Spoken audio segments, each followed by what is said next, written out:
meus queridos! Vamos lá, hoje a nossa aula vai ser sobre organização da administração pública e o que você tem que saber sobre esse assunto envolvendo essa temática tão importante do direito administrativo. O primeiro ponto que você tem que lembrar são os aspectos que eu posso tomar o critério de administração pública, o conceito de administração pública. E aí, então, nós temos dois critérios.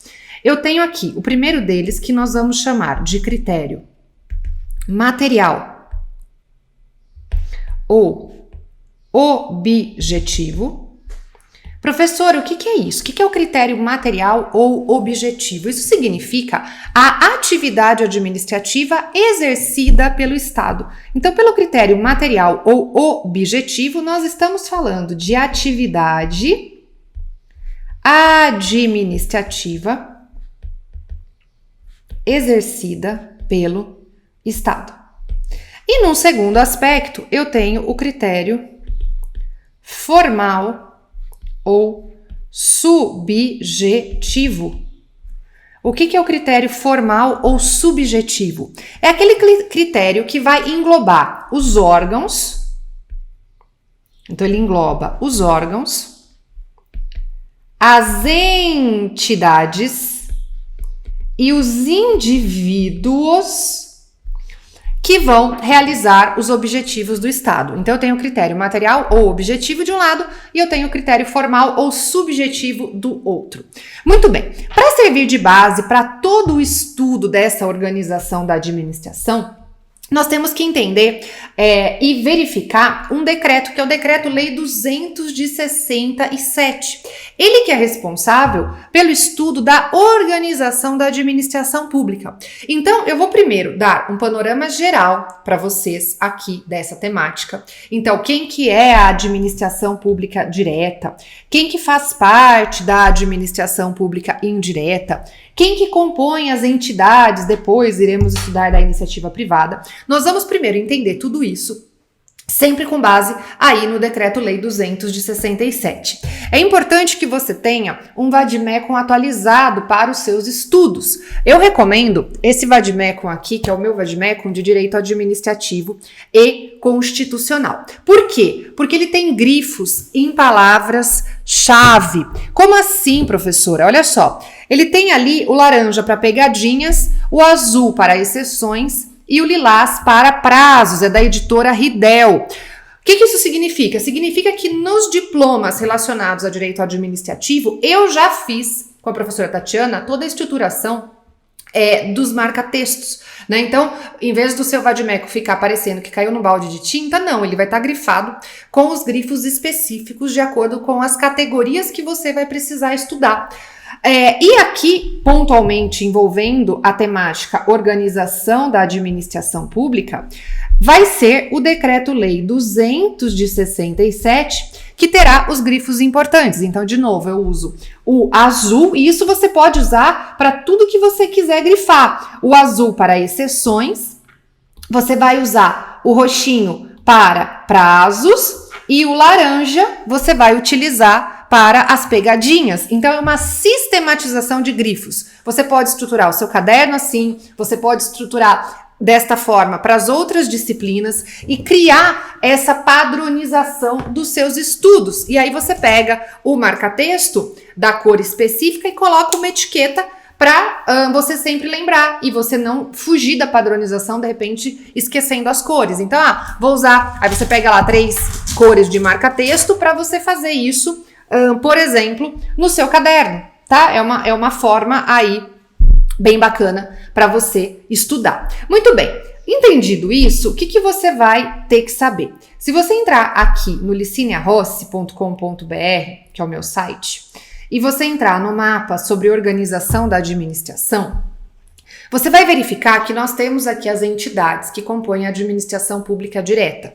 Que entidades que são essas? Eu tenho União, Estado, Distrito Federal e municípios. Então, União, Estado, DF e municípios.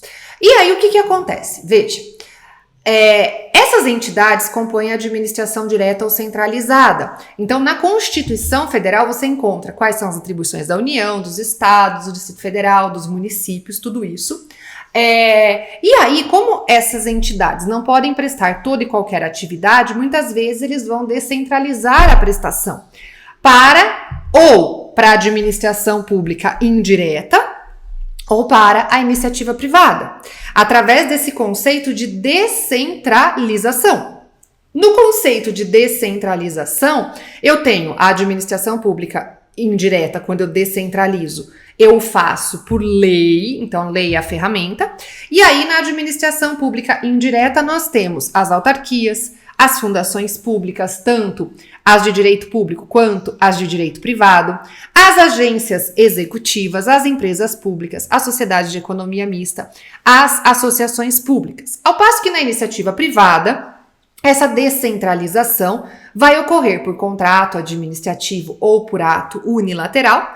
Na iniciativa privada, nós temos os concessionários, tanto a concessão comum, regulamentada pela Lei 8987 de 95, quanto a concessão especial da Lei 11.079 de 2004, os permissionários e os autorizatários. Então, esse é o panorama geral das entidades que compõem a administração pública, tanto a direta, portanto aqui com os entes União, Estado, DF e municípios.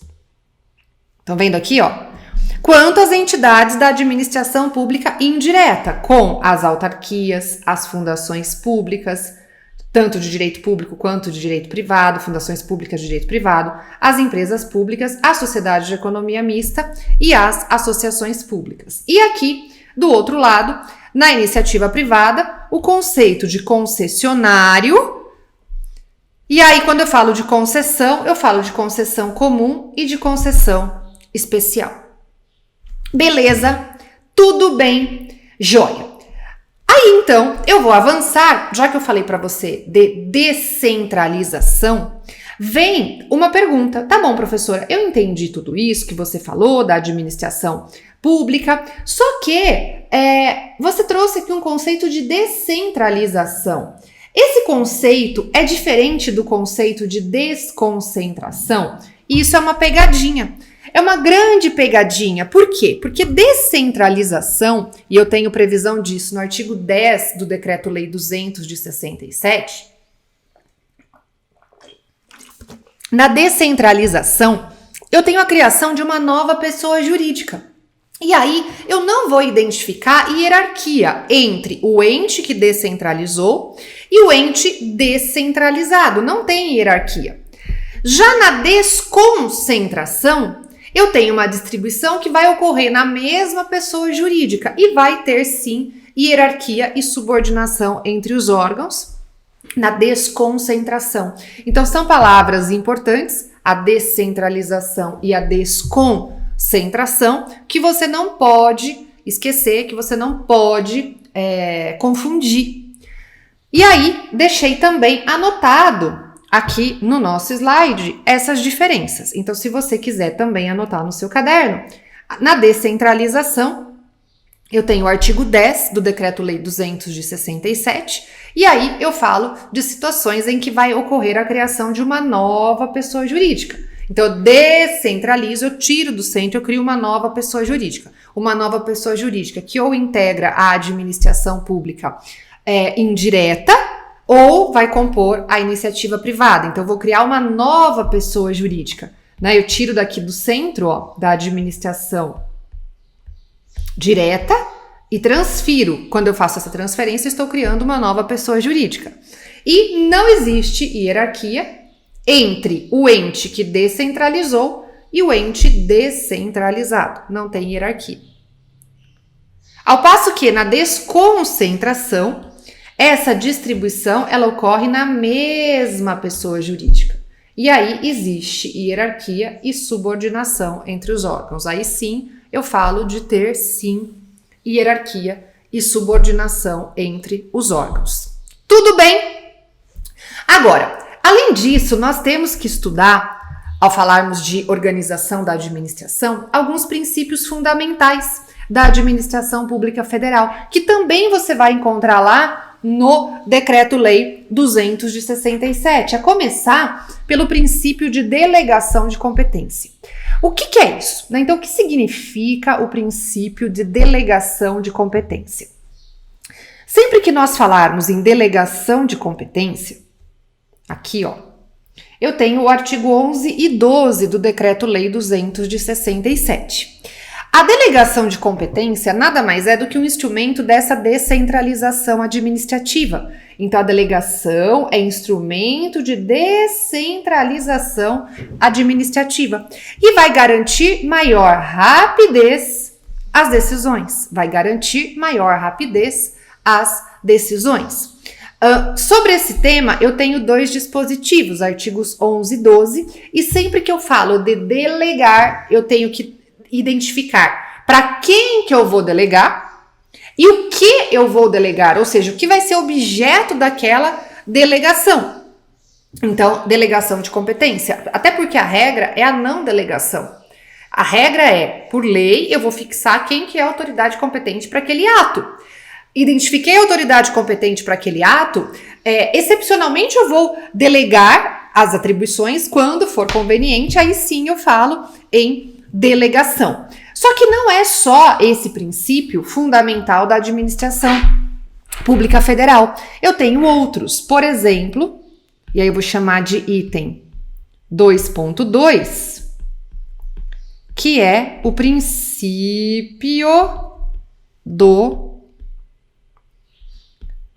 planejamento, que você encontra lá no artigo 7º do Decreto-Lei 200 de 67. O que é planejar? Eu vou criar planos e programas que vão ser benéficos para a administração, para tudo aquilo que ela quiser fazer. Então, sempre que eu quiser promoção do desenvolvimento econômico social, toda vez que o meu objetivo for a promoção do desenvolvimento econômico e social do país, e também segurança nacional, eu preciso planejar tudo que vai ser feito. É claro que quando eu falo de planejamento, nós estamos falando muitas vezes e pensando aí numa constituição social, no modelo de Estado positivo, no modelo de Estado atuante, típico das constituições sociais. Isso começou lá com a Constituição Mexicana de 1917, também a Constituição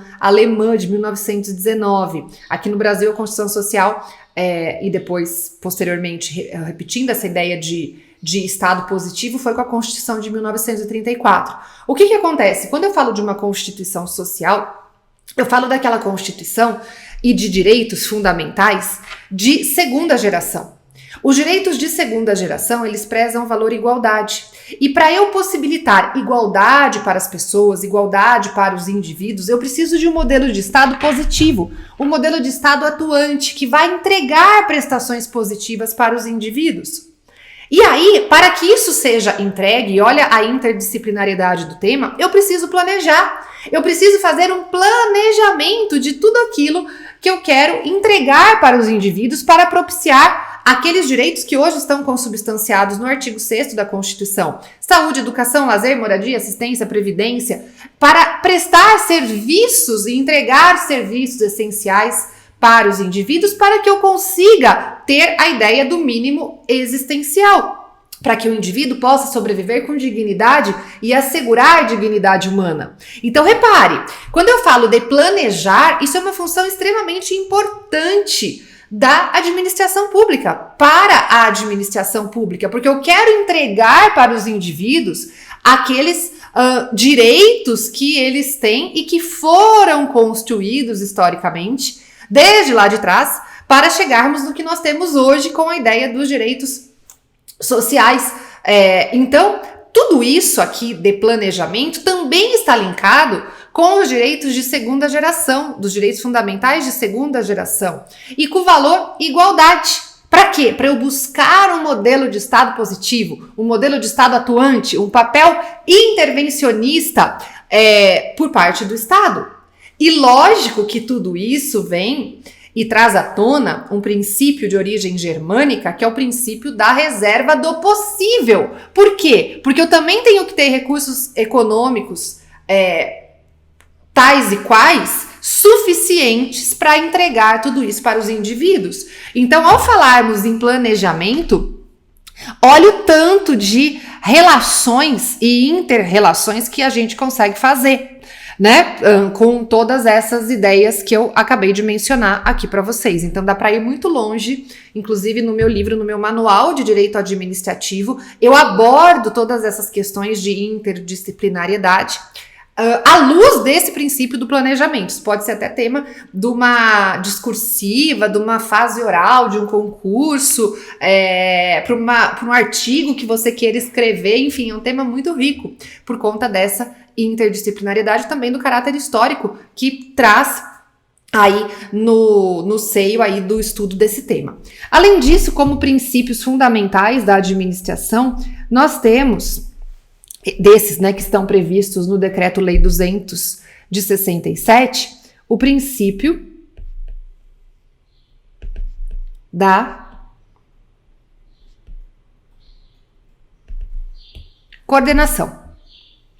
Para quê? Para harmonizar as ações administrativas por meio da execução de planos e programas de governo. Então, eu vou ter chefias individuais, eu vou ter uma realização sistemática de reuniões, eu vou ter comissões de coordenação para realizar essas atividades. Então, como que eu vou? Eu vou ter que harmonizar as ações, eu tenho que coordenar. Quando a gente fala, tem um coordenador de tal área na empresa, o que ele está fazendo? Ele está coordenando tudo que vai sendo feito, tudo aquilo que vai sendo realizado. Então, eu falo em coordenação. Eu estou o quê? Buscando justamente essa ideia de harmonizar as ações administrativas, e a previsão está lá nos artigos 8º e 9º. Muito bem. Quando eu falo em descentralização administrativa, também é princípio expresso. Eu vou chamar aqui de item 2.4, princípio da descentralização administrativa, que é o artigo 10 do Decreto-Lei 200 de 67. Veja, além dos princípios previstos expressamente no texto constitucional, que oportunamente são estudados, eu tenho aqui princípios fundamentais previstos expressamente na lei infraconstitucional, aqui no Decreto-Lei 200 de 67. E aí vem a ideia da descentralização, essa ideia de, ao buscar a eficiência e para buscar e consubstanciar a ideia de eficiência, de produtividade na máquina administrativa, o que a administração precisa fazer? O que a administração tem que fazer?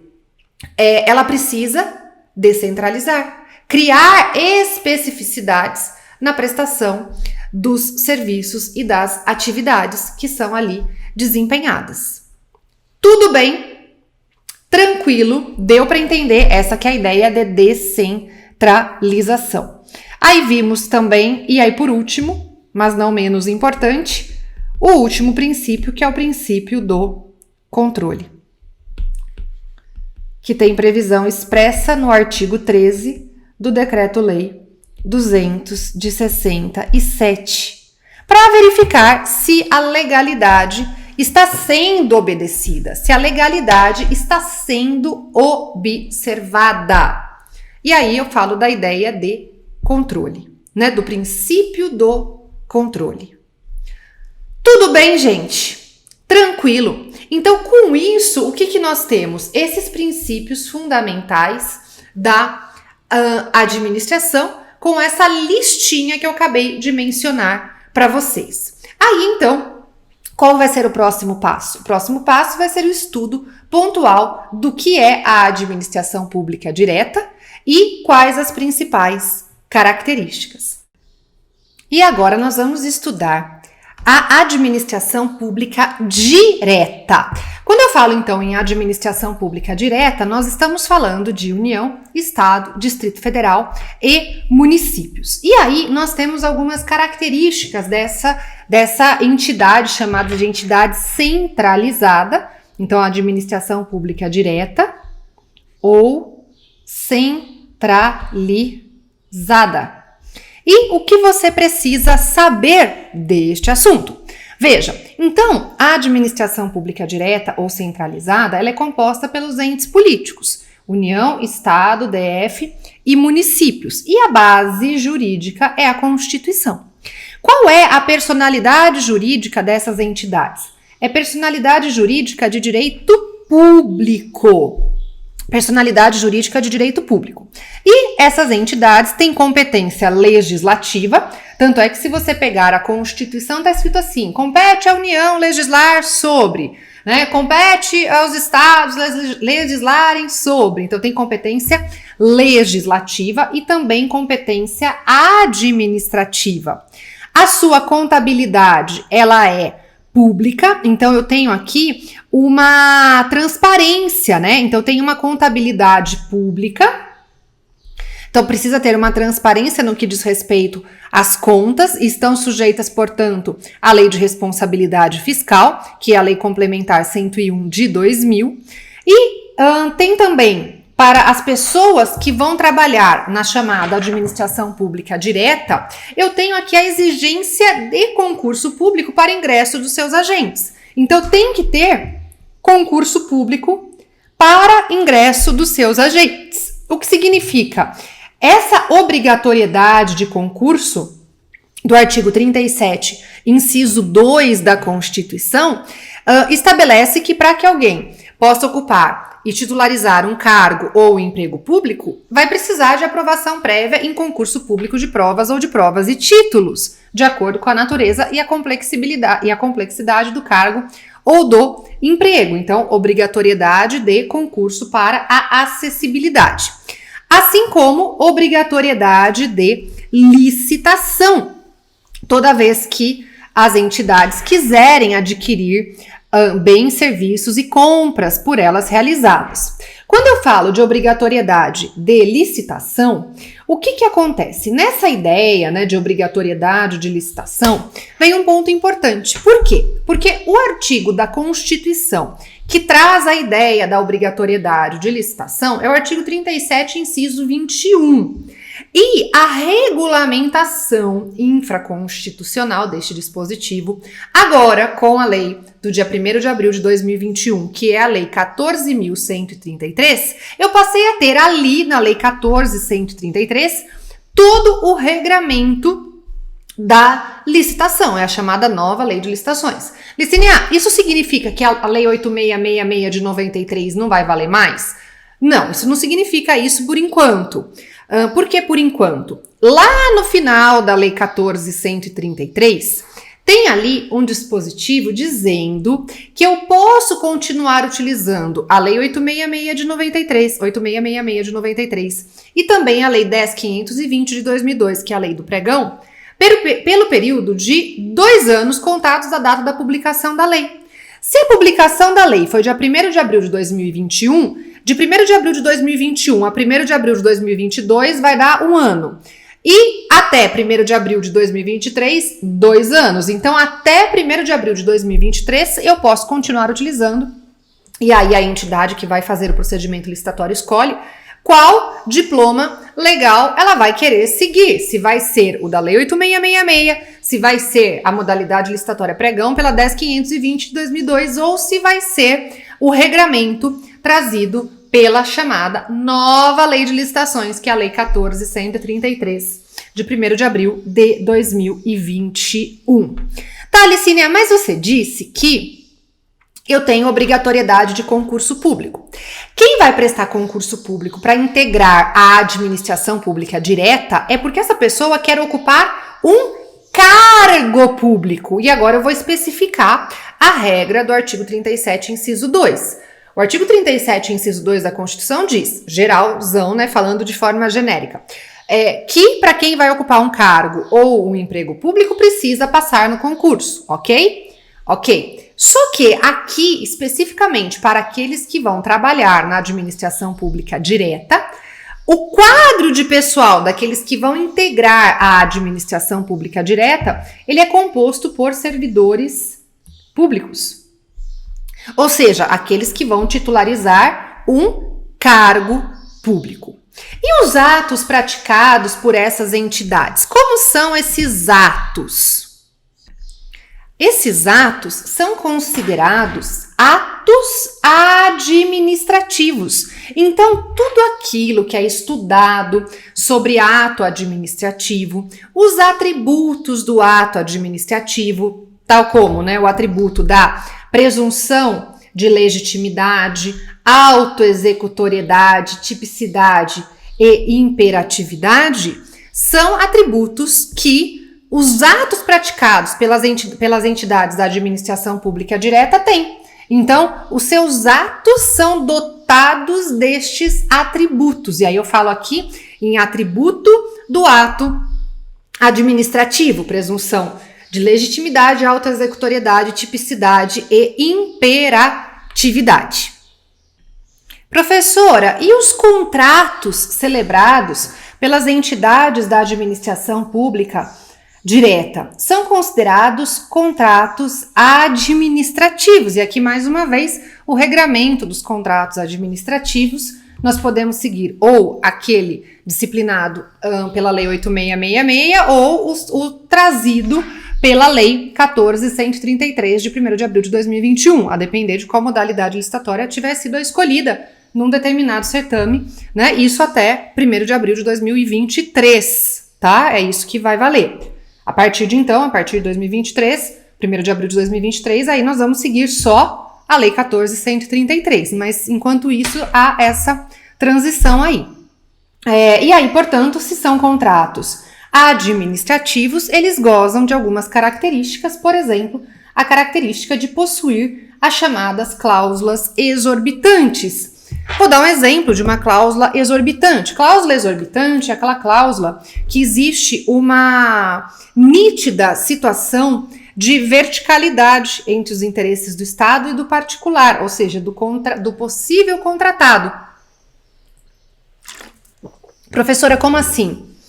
Estou dizendo que, se eu falo aqui de cláusula exorbitante, eu estou falando daquela possibilidade que a administração pública tem de extinguir unilateralmente o contrato por simples razões de interesse público, por exemplo. Então, é um nítido exemplo de uma cláusula exorbitante. Tudo bem? Tranquilo?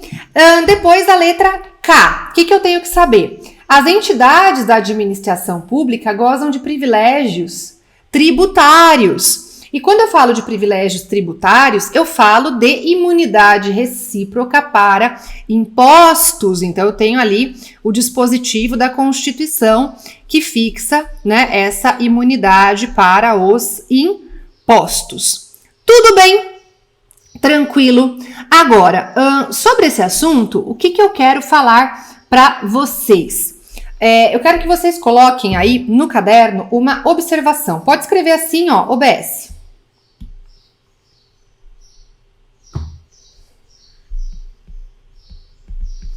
Foi fixado no dia 10/7/2020, no recurso extraordinário 1.205.530, um recurso extraordinário com repercussão geral reconhecida, no tema de número 28, uma tese. Que é isso? Vou colocar qual foi a tese. Pode escrever assim, Surge constitucional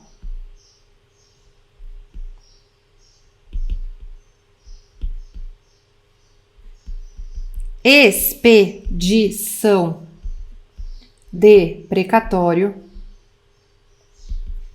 ou requisição de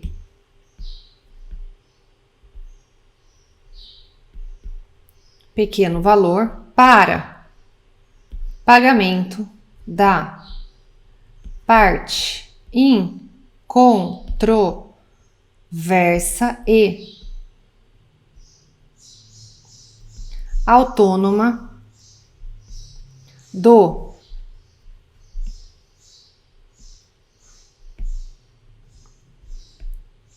pronunciamento judicial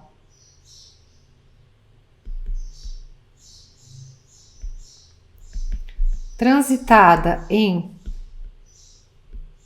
julgado, vírgula, observada a importância total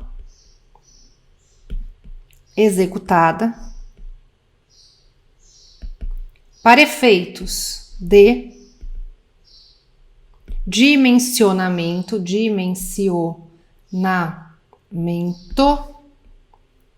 como obrigação de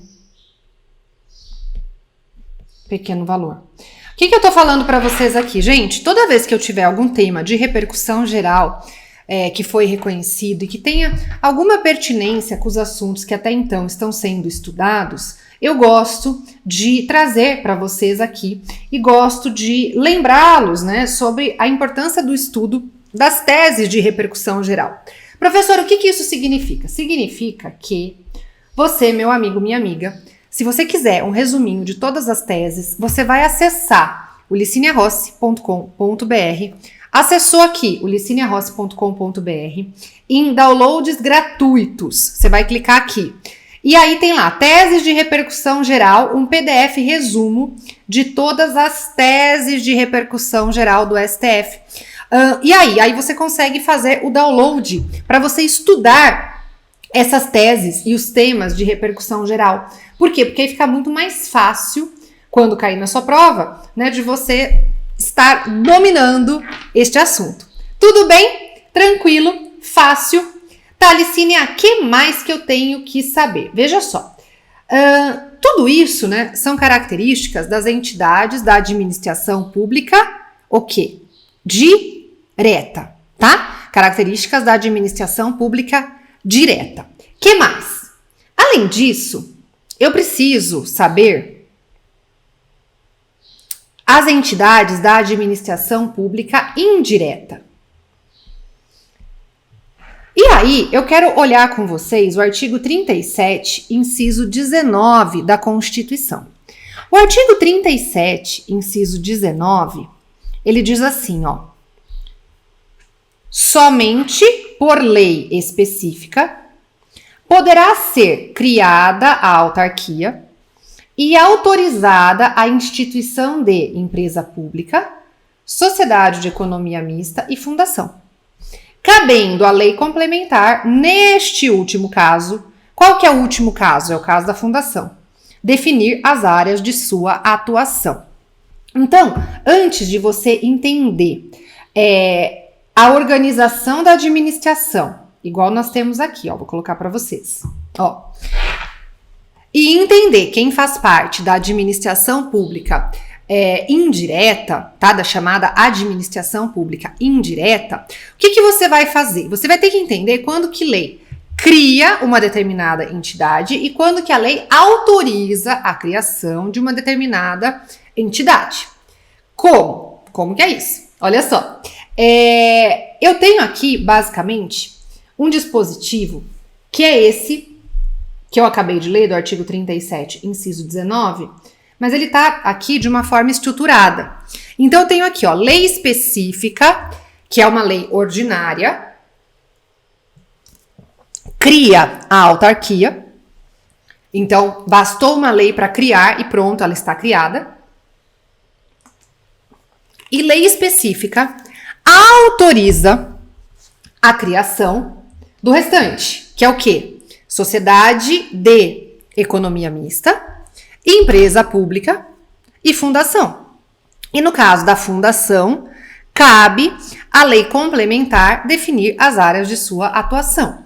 Então, quando existe a chamada descentralização, eu vou descentralizar, ok?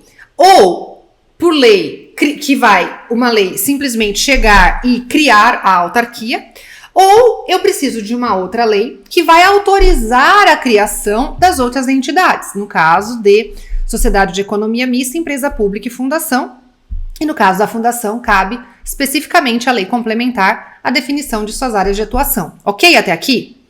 Tá, só que o que acontece, meus queridos, minhas queridas? Isso é a interpretação ipsis literis do dispositivo. Acontece que a doutrina vem e interpreta esse artigo 37, inciso 19, da seguinte forma. Interpreta o artigo 37, inciso 19, dizendo que lei específica, no caso uma lei ordinária, cria a autarquia, até aqui tá tudo igual, e cria a chamada Fundação Pública de Direito Público. Então vai criar uma fundação pública de direito público, que é a chamada autarquia fundacional, que é a mesma coisa que autarquia fundacional.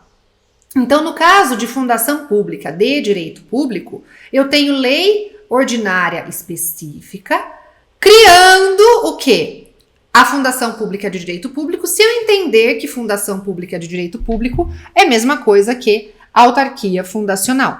E a doutrina, por sua vez, interpreta, dizendo que lei específica, no caso uma lei ordinária, autoriza a criação de sociedade de economia mista, empresa pública ou fundação pública de direito privado. E aí, ao falarmos em fundação pública de direito privado, eu estou falando de fundação governamental. E aí, como a sua personalidade jurídica, neste caso, vai ser de direito privado, ela vai ter muito mais similaridade com sociedade de economia mista e empresa pública. Então, por isso que lei específica autoriza a sua criação. Deu para ver? Então, isso é muito recorrente em provas, se a lei está criando ou se a lei está autorizando a criação. Qual que vai ser a grande diferença?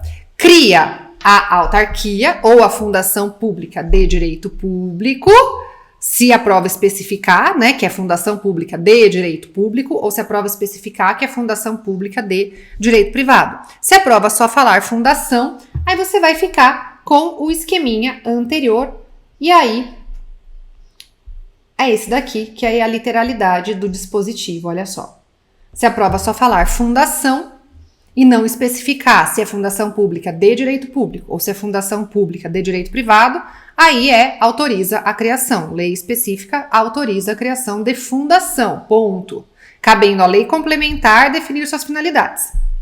Então, aí vai se autorizar se for só fundação, se não tiver as outras especificidades. Agora, se a prova falar fundação pública de direito público ou fundação pública de direito privado, aí eu estou especificando.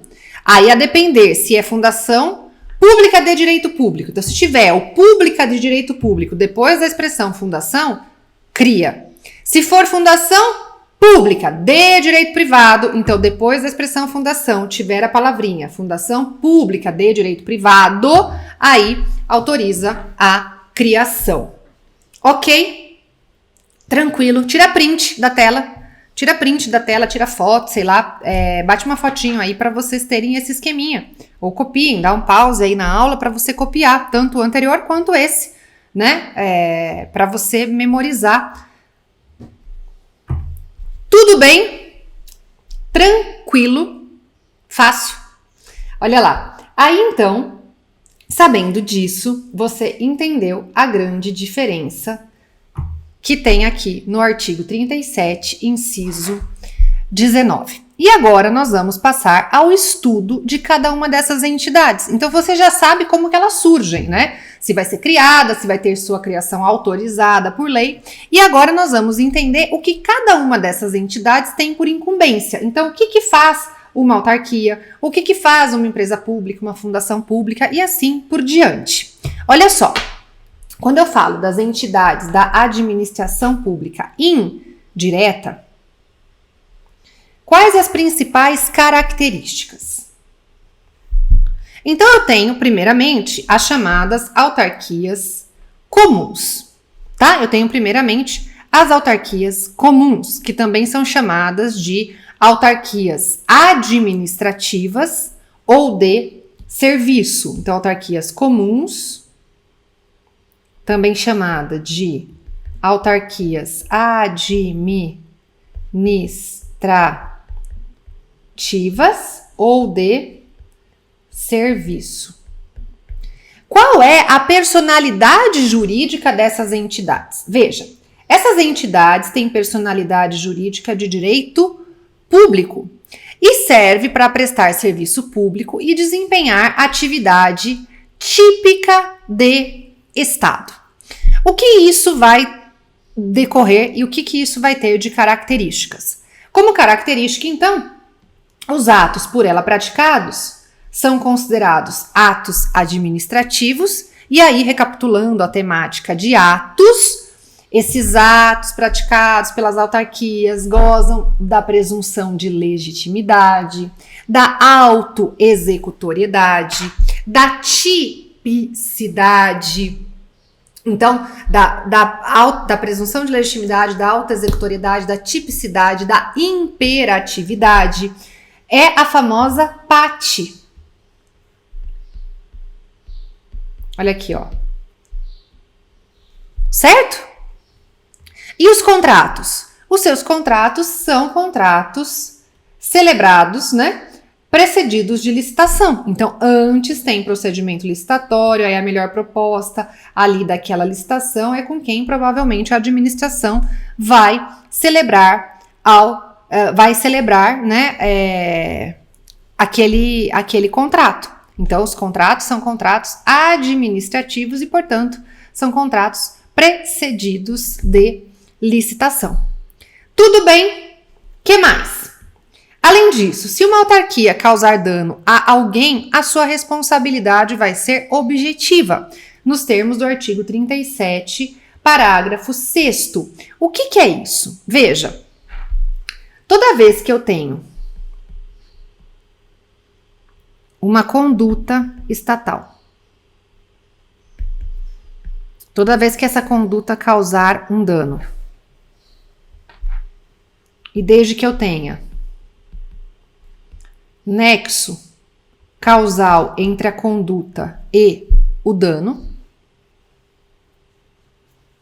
vai existir a ideia de responsabilidade. Responsabilidade. Então, eu tenho conduta estatal que causou um dano e nexo causal entre a conduta e o dano. E aqui para o meu conceito de Estado, decompondo aqui esse conceito, nós vamos ter tanto as pessoas jurídicas de direito público, quanto as pessoas jurídicas de direito privado, prestadoras de serviços públicos.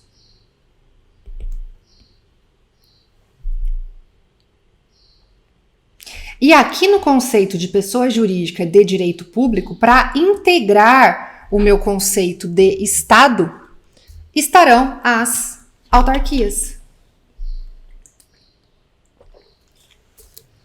Certo? Eu vou ter aqui as autarquias. Então, se uma autarquia, que é pessoa jurídica de direito público, causar dano a alguém, ela vai responder de forma objetiva, ou seja, independe da presença de culpa, nos termos do artigo 37, parágrafo 6º. Além disso, os bens das autarquias seguem o regime público.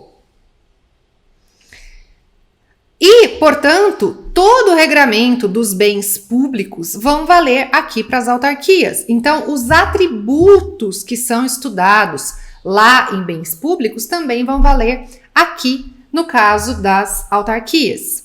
Ela paga seus débitos judiciais por meio do regime de precatório e também gozam de alguns privilégios tributários. Certo? Tranquilo? Fácil, tem privilégios tributários, também tem privilégios processuais, vão ter prazo em dobro para todas as suas manifestações processuais. As ações em face de uma autarquia vão ter o quê? Reexame necessário. A sua contabilidade é pública. E já que são pessoas jurídicas de direito público, quem trabalha numa autarquia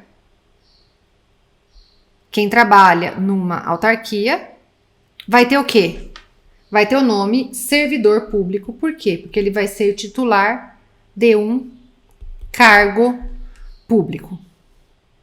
Tá, tem maiores aprofundamentos envolvendo a ADI 2135, tá? Mas eu não vou falar disso aqui neste momento da aula. Eu vou deixar isso para uma outra hipótese aqui, certo? Não é o objetivo aqui falar disso.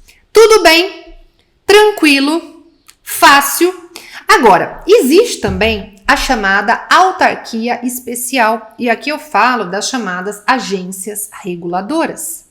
E por que elas são especiais? Por que ela é uma autarquia especial? E é isso que nós vamos estudar. Por que ela é uma autarquia especial? Qual é a personalidade jurídica de uma autarquia especial e, portanto, de uma agência reguladora? O que vai fazer essa agência reguladora ser especial, né? Elas vão, primeiramente, então por que ela é especial? Porque ela vai cuidar de algumas coisas. Ela vai cuidar da regulamentação,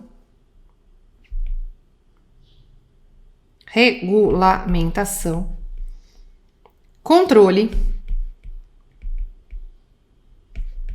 e também fiscalização de serviços que foram transferidos para o setor privado em áreas específicas, né? Então eu tenho aqui Anvisa, tá escrito errado aqui, Anvisa, ANS, Anatel, ANEEL, então Anatel relacionado a telecomunicações, ANEEL relacionado à energia elétrica, e a personalidade jurídica de uma autarquia especial é uma personalidade jurídica de direito público. Então, se ela é uma autarquia, a personalidade jurídica é também de direito público. Comparada com uma autarquia comum, elas têm maior independência do que a autarquia comum, que foi a anterior que nós estudamos. E aí, o que eu escrevi aqui embaixo está no item C. São responsáveis pela regulamentação, controle e fiscalização de serviços públicos, atividades e bens transferidos ao setor público. Que mais? Que mais que eu preciso saber dessas entidades? Investidura especial dos seus dirigentes. Como que isso funciona? Veja, eu tenho presidente da República no meio e a aprovação por parte do Senado, né? Então, eu tenho ali um ato complexo. Por quê? Porque eu tenho, primeiramente, né, do dirigente, a conjugação de mais de uma vontade. Eu tenho a vontade do presidente mais a presença do Senado, né? Dessas duas vontades. Por isso que é considerado e classificado como um ato complexo. Por quê? Porque para o ato concluir o seu ciclo de formação e terminar, eu vou precisar das duas vontades. E o mandato do dirigente tem prazo fixo, conforme a lei de cada uma dessas agências reguladoras. O que significa dizer que eu não posso exonerar imotivadamente, eu não posso mandar embora imotivadamente, certo? Então, cuidado, né? Tem que justificar o porquê se tiver que mandar embora antes, porque ele tem um mandato, um prazo fixo. Terminado o mandato do ex-dirigente, ele fica num período chamado quarentena. Oh, meu Deus do céu, o que é isso de quarentena aqui nas agências reguladoras? É o período que aquele ex-dirigente, após cumprido o período do mandato, tu faz de conta, ele tem lá um mandato de 5 anos. Passou lá o prazo, ou 4, ou 3, dependendo da lei de cada agência. O período do mandato acabou, ele fica durante mais um período em quarentena. Para quê? Porque aí naquele setor que ele atuava, ele está impedido de atuar. Então ele fica impedido de atuar no mesmo segmento do setor regulado ou fiscalizado. Certo? Tranquilo? Tudo bem? Então tem um mandato fixo, né? E lógico, se tiver o cometimento de crime ou de improbidade ou não cumprir, né, as políticas estabelecidas, ele vai sair antes do período, mas eu preciso justificar. E aí, na lei 14.230 de 2021, eu tenho ali a presença do ato de improbidade com algumas mudanças caso haja o cometimento de improbidade. Então, já deixando para você um direcionamento dizendo, olha, a lei de improbidade mudou, nós tivemos mudanças significativas e importantes na lei de improbidade. Que mais? Que mais que eu tenho que saber? Essa foi a letra F, né? E aí, aqui eu tenho as principais características de uma autarquia de regime especial. Quando eu falo ainda em autarquia, então tem a comum, né, que nós já falamos, exemplo INSS, a especial, como é o caso das agências reguladoras, e aí eu tenho também as autarquias corporativas. E quando eu falo de autarquia corporativa, nós estamos diante de quem? Dos conselhos profissionais. Originariamente, esses conselhos têm natureza jurídica de autarquia. Só que o que acontece? Em alguns casos, como aconteceu com a OAB, tá? Com a OAB, se você pegar um livro muito antigo de direito administrativo, vai estar lá que é autarquia especial, mas não, né? Ela não é considerada uma autarquia. Ela é uma entidade independente e que não está vinculada a qualquer órgão administrativo. Então, embora nós estejamos diante de um conselho profissional que regulamenta profissões, quando o Supremo analisou a ADI 3026, ele entendeu, olha, não é considerada uma autarquia, né, com um regramento diferenciado, não. É uma entidade independente, de acordo com José dos Santos Carvalho Filho, é uma entidade sui generis, tanto é que tem um regime esdrúxulo. Isso já caiu muito em prova. Joia? Sobre os conselhos profissionais, como aprofundamento, eu vou deixar um direcionamento aqui para vocês darem uma olhadinha no tema 757 de repercussão geral e também no tema 732 de repercussão geral. E isso no STF. E no STJ, as edições 135 e 136 do STJ, que traz teses da jurisprudência em tese, agora do STJ, sobre sobre os chamados conselhos profissionais. Beleza? Tudo bem? Tá, Alicina, então nós já vimos as autarquias, né? Esses tipos aí de autarquias que você falou. Mas e quando o assunto envolver as fundações, né? As fundações públicas de direito público ou fundação pública de direito privado? Se for fundação pública de direito público, ela é conhecida como autarquia fundacional. Lembram? E aí o regime aqui é muito semelhante com o regime das autarquias. É muito semelhante com o regime das autarquias. Tanto é que se eu estiver falando de uma fundação pública de direito público, lei o quê? Cria. Ao passo que se nós estivermos falando de fundações governamentais ou fundação pública de direito privado, lei autoriza sua criação. O fato é, sendo fundação pública de direito público ou sendo fundação pública de direito privado, eu tenho ali um patrimônio que é destacado, um patrimônio personalizado, que é destinado pelo fundador para uma determinada finalidade, para uma finalidade específica. Certo? Então, a fundação pública, ela pode ser fundação pública de direito público, que é o caso da autarquia fundacional, ou fundação pública de direito privado, também chamada de fundação governamental. O que vai trazer como diferença substancial, né, dessas hipóteses é se lei cria ou se lei autoriza e a própria personalidade jurídica, porque se for uma fundação pública de direito público, a personalidade jurídica é de direito público. Se for uma fundação pública de direito privado, a personalidade jurídica é de direito privado. Deu para entender a diferença? Tá bom, Licínia, então qual que é o conceito? Vamos anotar? Fundações públicas são pessoas jurídicas compostas por um patrimônio personalizado destinado pelo seu fundador para uma finalidade específica. Pode ser pública ou privada, de acordo com sua instituição, sendo que somente a pública, e aí pública de direito público ou de direito privado, que faz parte da administração indireta. Se for só a fundação privada e não fundação pública de direito privado, é diferente. Fundação privada é uma coisa, fundação pública de direito privado é outra.